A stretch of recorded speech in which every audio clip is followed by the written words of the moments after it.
to meet neighbors that have lived here as long as I've lived here, and I don't know where they were before the fire, but now they're, they come in all the time. Yeah. And to see new people coming in saying, wow, this is really this, somebody told me about this and this is really amazing and we're so happy to be here. So for us, it's about, yes, it's about the spirits, but it's also about the experience. Yeah. It is so much about the experience.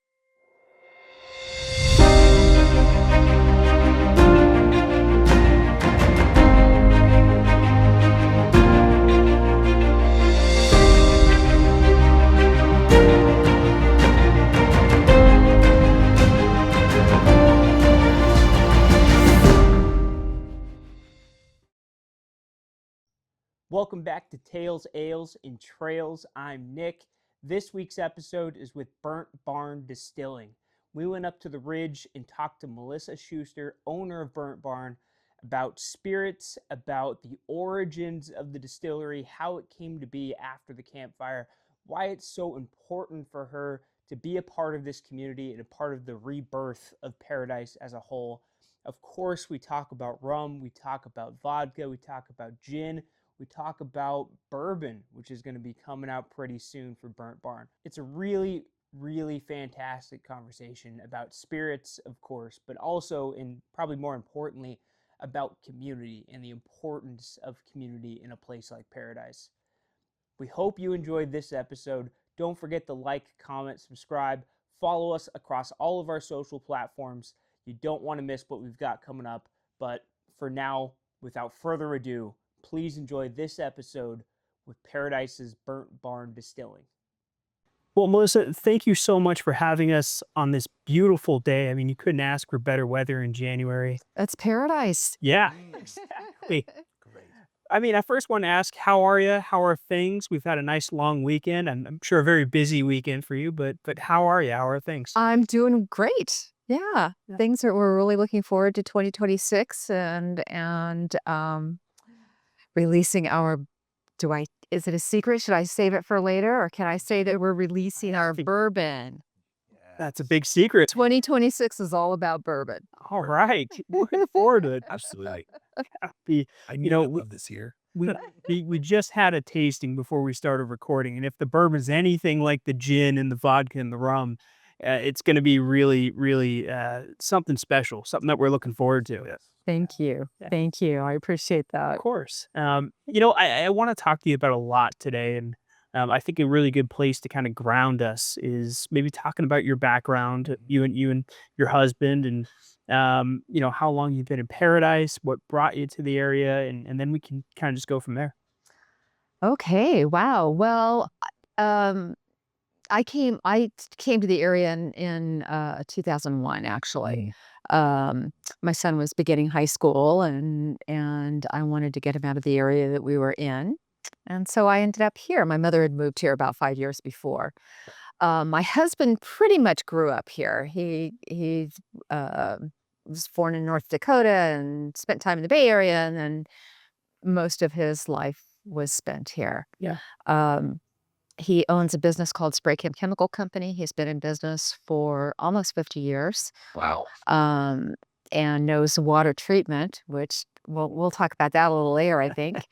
And yeah, so we had a property next door. We had 18 acres next door to this property that we ran as we started out in 2005 as a bed and breakfast. Um, and then began doing events for the community and fundraisers and that kind of thing. And so I developed a passion for tourism and specifically for tourism and the benefits of tourism on a local economy, Sure. like Paradises. Yeah. Um, and then the campfire happened. Oh, yeah. Right. Yeah. And that changed everything. It probably would have been a lot easier and made more sense for us at our ages to say, okay, well, we're done. We're going to take our insurance money and go buy a house in the Bay Area or something like that. But that's not who we are. Yeah. So we we knew that we were going to stay here. At the same time, my son had been in the Air Force for 18 years, and he just had his our last grandchild Yeah. right after the campfire, December 18th, actually, and I flew back to where he was stationed in San Antonio, Texas, and we started talking about, well, what happens when you get out of the Air Force? And he said he wanted to build a distillery. And in my fire-brained tourism complex nugget, I said, well, if you build it in paradise, we will help you. And then I had to go home and tell my husband that I said that. And so we started that journey, and it took us 6.5 years Yeah. before we could open our doors. And during that time, my son got out of the Air Force and he ended up in Wisconsin as a head distiller in Wisconsin. And so we opened our doors here, and I find myself at the tender young age of 65 starting a new career as a distillerista. So here I am. Hey. A distillerista. Distillerista. There we go. Yeah, one of the things that the campfire taught us is that we figure stuff out. Yeah. We just have to. We just keep going forward as best we can. It's not perfect.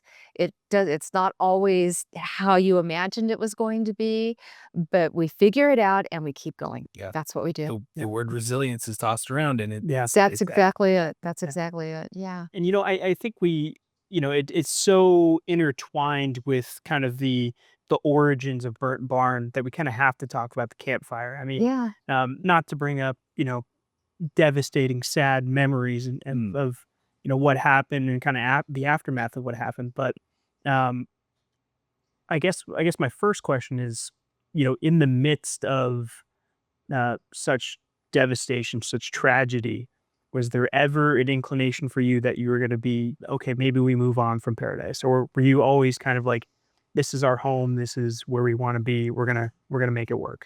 For us, there was no question. Wow. We're staying here. Yeah. And building back better. I knew within the first week while the campfire was still going that I wanted to build a house that would set an example of how we live in the wooey and how the wildland urban interface. Yeah. Here we go. How we live in the wooey and how we build back better. Yeah. I was on the town council during the campfire, so I was already a big part of the community. Yeah. And I wanted to see it come back and come back better. Yeah. To me, it was an opportunity for us to do things better. My kind of, if you will, tagline during the campfire, of course, I was talking to people from all over the world, and journalists were calling and that kind of thing. And I kept saying, look, the fire is the thing that happened. We can't change that. The fire happened. What we can do is make it better. Yeah. So come back and visit us in, a year and 5 years and 10 years and see what we've done, because that is our story. And Burnt Barn is, as you said, an integral part of that. Yeah. Can you talk about kind of where and you mentioned your son and everything, but it's one thing to have an idea to say, hey, we're going to put a distillery in Paradise. We're going to build that. And there's a whole other aspect of how do we make this happen? Can you talk about maybe the process of it going from an idea to this is something we're doing, this is something we are bringing to Paradise, and we're willing to put the work in to make it happen? What was that like? That's another thing that is part of who I am. I set my intentions. And the best way to set your intentions is to say, this is what I'm doing. So I found myself running around town telling everybody, I'm going to build a distillery. Yeah. And now you got to do it. Now I got to do it. Got to do it. Right? And but something, a lesson that I learned from my husband, Cliff Jacobson is my husband, is that he taught me a long time ago that you just take the first step. Yeah. You just take the first Mhm. step, because if you stop and think about all the steps that there are to reach your goal, It's overwhelming. it is absolutely overwhelming to the point that you just freeze. Yes. And he was very instrumental in teaching me that lesson. That's amazing. So the first thing was, this is what we're going to do. We're going to start a distillery. Well, where are we going to put it? Well, okay. So that leads to the story of how it became called Burnt Barn, Yes. Yeah. which is when we came back from after the campfire. We were gone. We came in before Paradise was open because we're right on the edge Sure. Yes. Yeah. of Paradise in the county, and we have property in the county. And so when they opened Wayland Road on the county side, we immediately came back with an RV and parked it on the one pad that we were able to clear right away, and that was where our barn used to be. Yeah. We had a 2-story barn. Yeah. And so that was where we lived in our RV for 4.5 years. And we were sitting out on the RV lanai, because we're fancy like that, Oh yeah. and talking about what we were going to call this distillery that we wanted to open with our son and Yeah. and his wife and our family and kids running around and everything. And we realized that we were sitting on the pad where the barn had burnt, and therefore it's Burnt Barn. Barn. Here we are. That's great. Yeah. And it was really important for us from the very beginning that we didn't want to be a disaster brand. Yeah. Sure.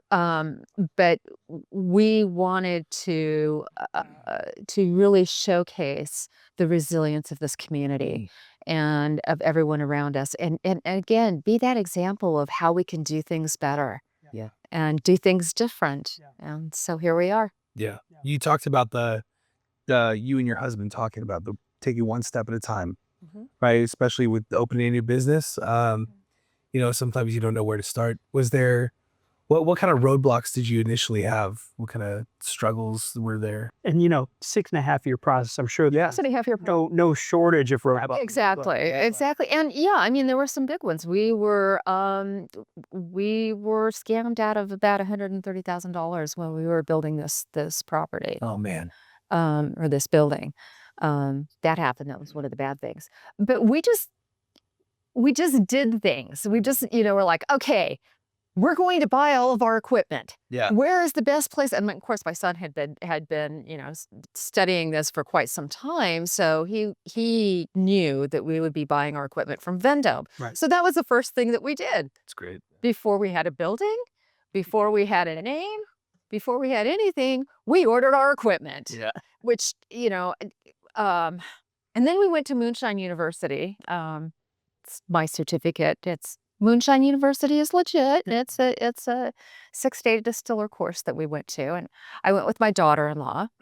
And there was a gentleman there who told us, he said, "So you want to build a distillery?" He says, "How about you give me all your money and let me stab you in the leg, because that's what it feels like to build a distillery." Wow. And that is indeed what it feels like to build a distillery. So yeah, it was very challenging. And doing it in a place where there hadn't been one before. And so, the town of Paradise itself had geared up to build houses immediately after the campfire, not to build new businesses that they'd never dealt with before. Yeah. And so there was this sort of mutual learning process where we had to try to explain to them how it really needs to be done, while they're going, "But this is not our rules. It has to be this way," and trying to find your way, navigate your way through that. I've been thinking about kind of the idea of distilling itself. And I know you said your son had a passion for it, was kind of really into it when he was in the military. I want to ask about kind of where you and your husband come into play in terms of your background in distilling, or kind of what kind of knowledge you had of spirits, or things like that. Where does that kind of fall for you guys? Nowhere. We had no experience other than, of course, enjoying Sure. adult beverages. But other than that, absolutely no experience in this at all. Um, that said, we found that we both have a passion for it. It just came with the territory. For me, it's about the craft itself. It's about the craft and the history, and looking at drinking alcohol in a different way. Alcohol's not going anywhere, but we drink differently throughout generations. Yeah. And I think honoring the craft as an art, and then appreciating the spirits for that Yes. makes a big difference. Since we've been doing these interviews, we've gotten to know more of how the blend of science and art can be really Yeah. profound, that Yeah. amazing. Yeah. And especially in distilling, we're catching up. The science is catching up to what has been done, for generations. The distillers have been distilling a certain way because that's how they were taught to do it Right. without really knowing why. Right. So, I know we talked about earlier about our amazing water and what we put our water through. It starts off as our amazing paradise water. Yeah. And then my husband's understanding of water treatment, we take everything out of that water. And when we do that, it makes the water more aggressive. So we combine it with our spirit, um, particularly our bourbon, Yeah. before it goes into the bottle, because we don't want to pour fresh water on top of our aged spirit after it comes out of the barrel. Right. So we combine it before it goes into the barrel. We want our water to age with our spirit, but that aggressive water really starts trying to pull things into solution Yeah. and pulling everything out of those wonderful charred barrels. And we believe it's aging our product faster because of that. Wow. Yeah. It's incredible. Yeah, it's amazing. You said you didn't have a background in distilling, but after hearing you talk about that and hearing the master class of a tasting you gave us before this, I never would have guessed. I would have thought you had been in the distilling game for decades, because you are so knowledgeable about it and really truly passionate about it and about your spirits, and it just shows. The knowledge comes out of the passion. That's amazing. Um, Thank you. I wanted to touch briefly on your head distiller, Mossy. Mossy. Thank you. Massimiliano Stecca. I was not going to be able to pronounce that. No. How did Mossy come into the fold? How did he be? We just put the word out that we were looking for a head distiller. Yeah. And we had a couple of distillers reach out to us, and Mossy seemed to be, he was young, he was enthusiastic, and flexible. Yeah. And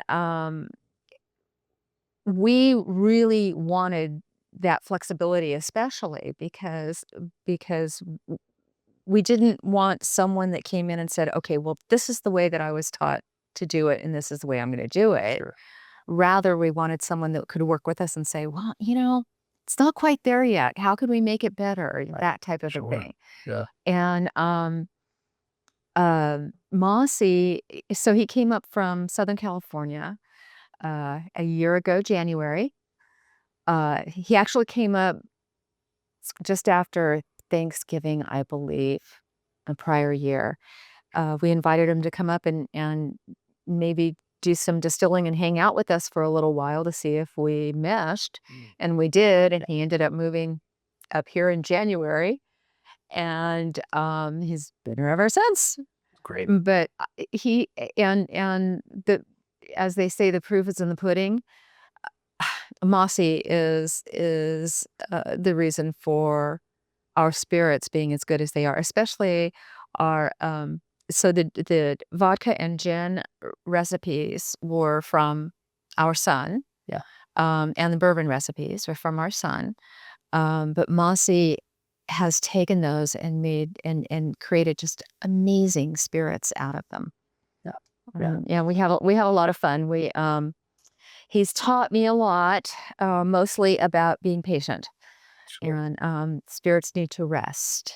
And it was, I mean, it's like, it's rum. Just put it in the bottle. Let's sell it. Come on, it tastes good. And he's going, no, nope, nope. It has to rest. It needs to rest. Trust me on this. It needs to rest. All right.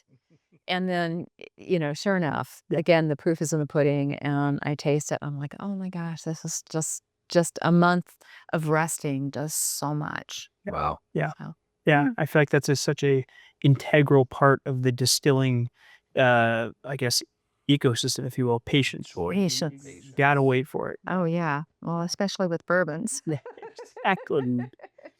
I'm thinking about, I was doing some research on Burnt Barn earlier, and it kind of seems like there's these three kind of core values to the distillery.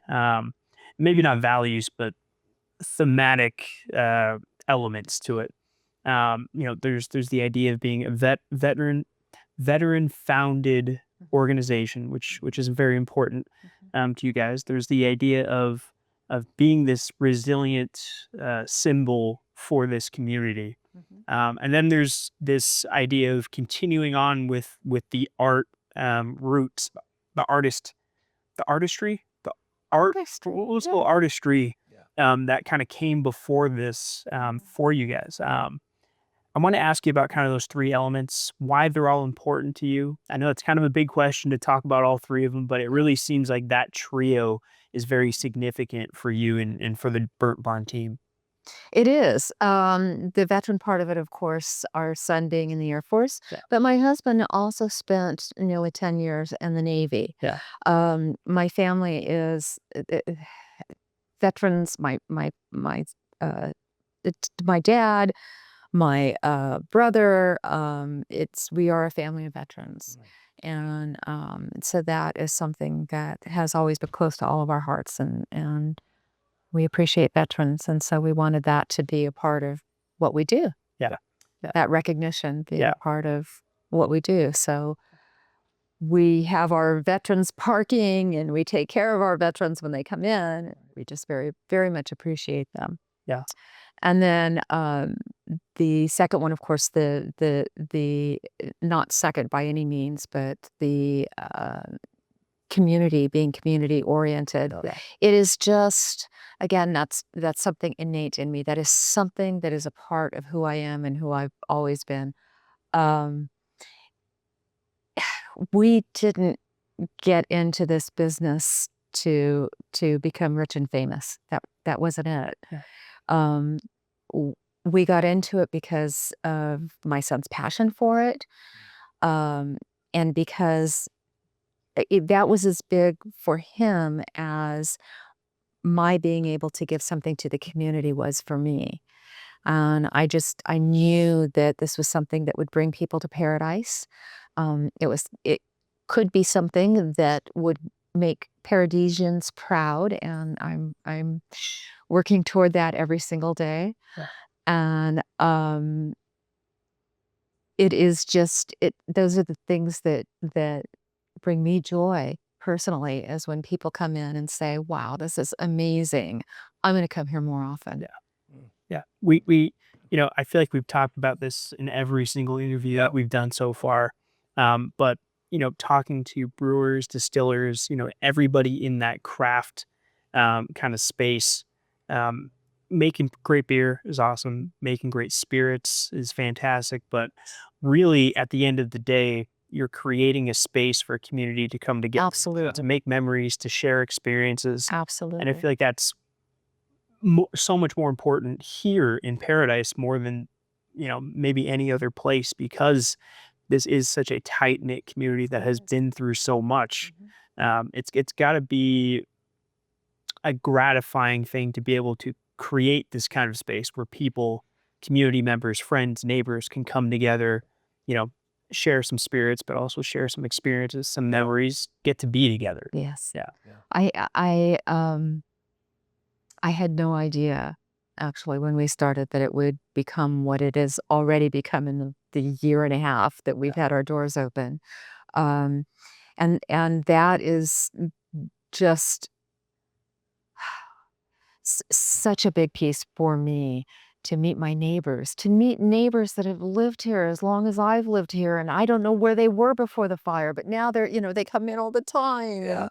And to see new people coming in saying, wow, this is really this, somebody told me about this and this is really amazing and we're so happy to be here.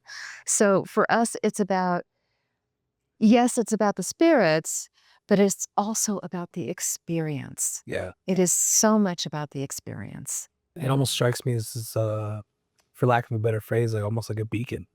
For the resilience of this community. I love that. I Yeah. love that. Thank you. Yeah. Yeah. You mentioned right there, you guys have been open for about a year and a half now. Was there a moment for you, an experience, a symbol or a signal, I should say, that I was like, okay, we're here, we've got a distillery, we're doing this thing.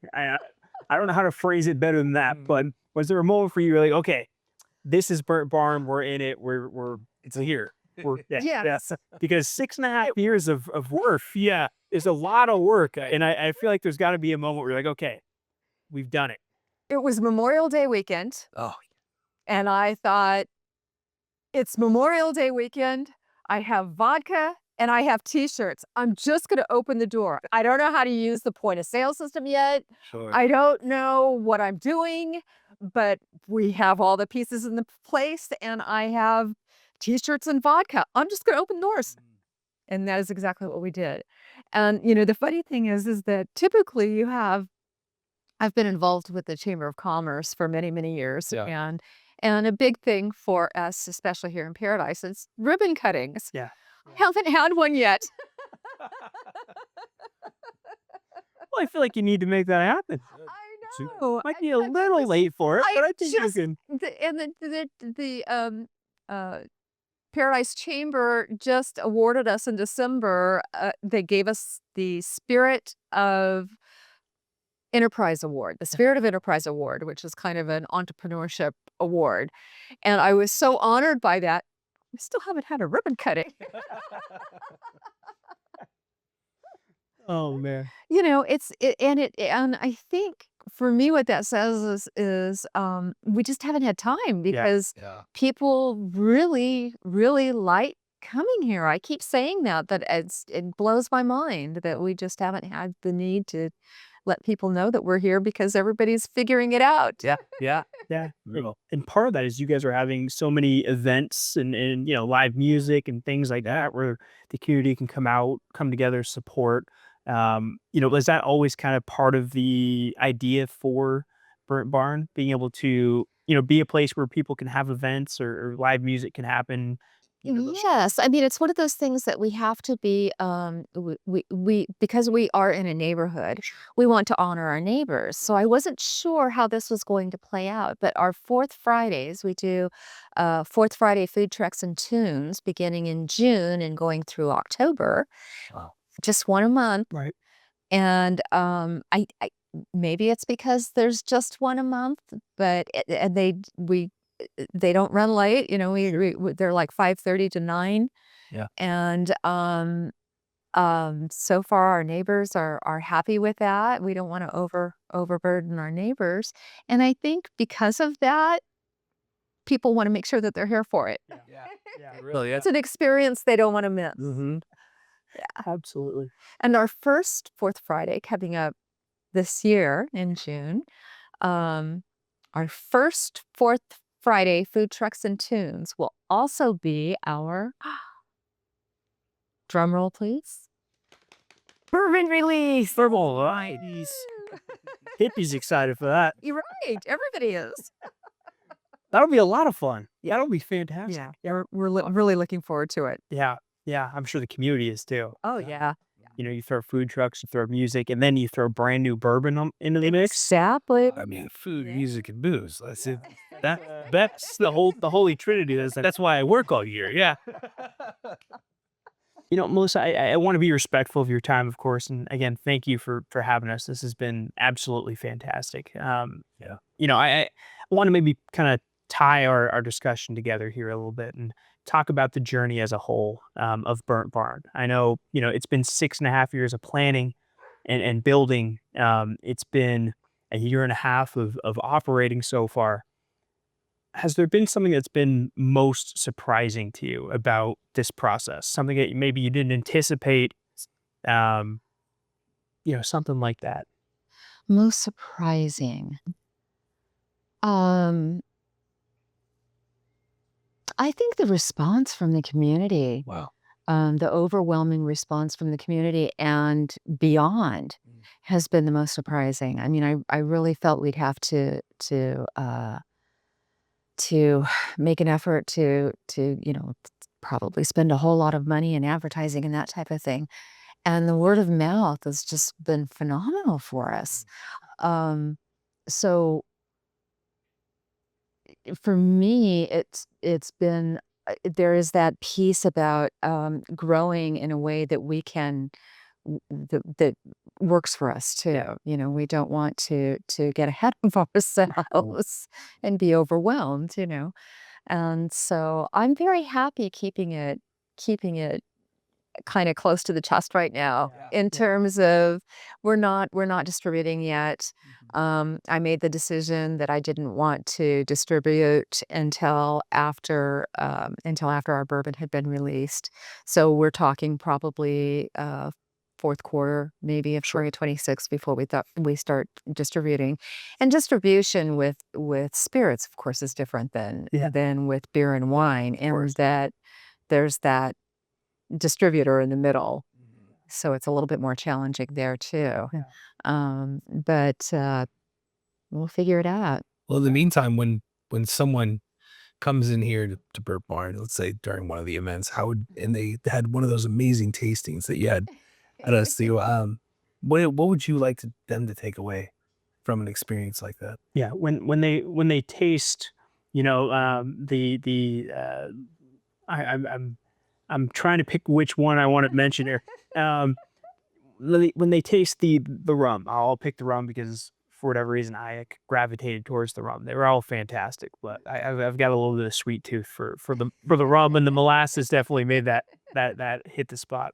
Um, what do you want them? What kind of feelings, what kind of emotions do you want these spirits to kind of invoke for them? Yeah. And that's kind of a large, kind of open-ended question. Yeah. 100%.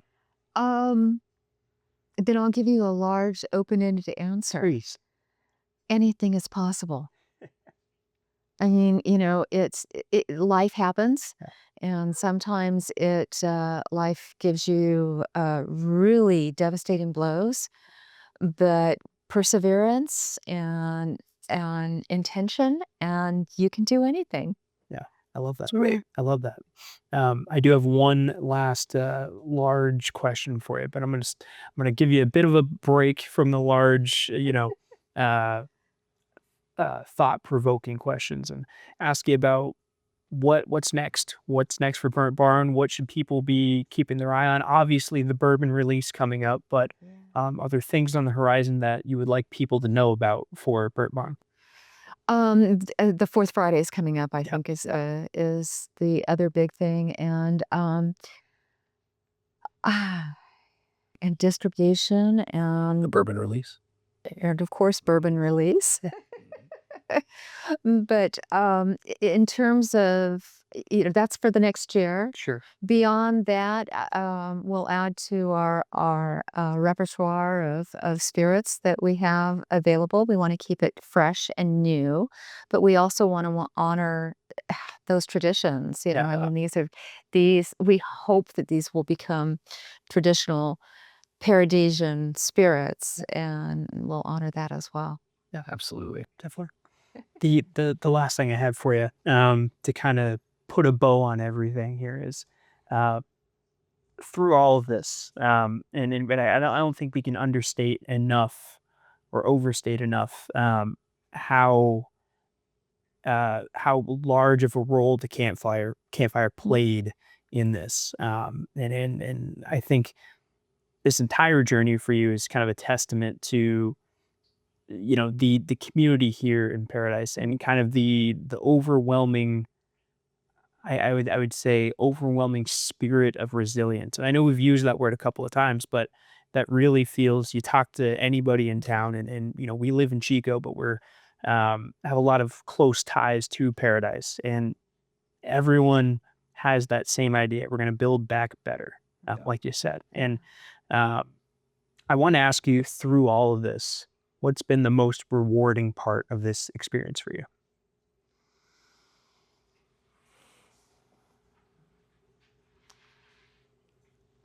Okay, this might sound a little bit, I don't want to sound like I'm tooting my own horn, but really it's been learning. I mean, when you start a project like this and you're at the beginning and you just keep telling yourself, okay, I'm just going to take the next step and we'll get to that when we get to it. And, I can't look at all of the things that have to be done. And then you reach a point where you look back and you say, wow, I learned all those things and I have come so far. Um, and uh, at my age, because have probably as many years on the earth as both of you combined, um, or more. Um, that's really, really rewarding for me to look back and say, okay, I've done something. I said I was going to do this, and I did it. Yeah. In spite of everything. Yeah. Wow. It's a lot, Yeah. but it feels really good. So I would encourage people to do it. Just do it. Amazing. Yeah. One step at a time. Yeah. One step at a time, but just keep doing it. Yeah. Yeah. Absolutely. Before we let you go, is there anything else that you wanted to add? Anything else about the distillery, about anything that you think might be important to touch on? Hmm. Um, I want to say that there is a piece of paradise in every one of these bottles, and it's reflected in everything from our labels. Our bourbon label is different than this, Yeah. but those words that we talked about, resilience, and those are things that are here even in our labels. Our Embers to Eden labels, we have all of our. This one is the Old Tom gin, and at the top here you see the juniper, that's what gin needs to have in it. Yeah. Juniper berries and the barn, and then you see these roots going down into paradise because we are rooted in paradise. And yeah, a little bit of paradise in every bottle. Love that. Awesome. That is fantastic. Awesome. Well, Melissa, thank you so much again. This has been truly wonderful. We appreciate you giving us the time to come up here and taste some spirits, and can talk to you about this journey. Well, thank you. I hope we get to do it again sometime. Yes, absolutely. Trust me, we'll be here for the bourbon release. Yeah, Excellent. Excellent. Awesome. Thank you, Melissa. Thank you so much.